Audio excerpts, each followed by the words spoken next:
April मास 13 तारिख रविवार अर्थात आज राज्यर 8टी जिले हालुकारु मध्यमधरम वर्षा हेबाकु थिबा बेले उक्त 8टी जिलागुड़िक घड़घड़ी सह बिजुली हेबा सह उक्त जिलागुड़िक पवनर बेग घंटा प्रति 30 रु 40 किलोमीटर पर्यंत रहिबाकु थिबारु उक्त जिलागुड़िकु येलो वार्निंग बा हलदिया रंगर चेतावनी जारी करछि पाणीपाग विभाग।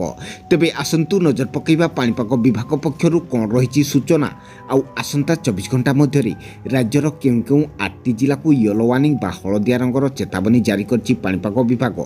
से सबुर संपूर्ण खबरटी जानिबा पई भिडियोटी शेष पर्यंत निश्चय देखंतु। आउ जदि ता पूर्वरु आम ओजेन ओडिया चैनल टी को एपर्यंत सब्सक्राइब करनथिले एबे ही सब्सक्राइब कर दियंतु आउ पाखर थिबा बेल आइकन टी को दबाई दियंतु।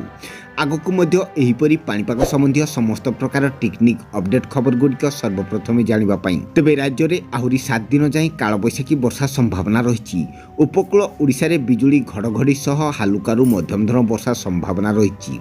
वर्षार सतर्कता को नहीं उपकूल ओडिशार 8टी जिला को येलो वार्निंग जारी करछि पाणीपाग विभाग।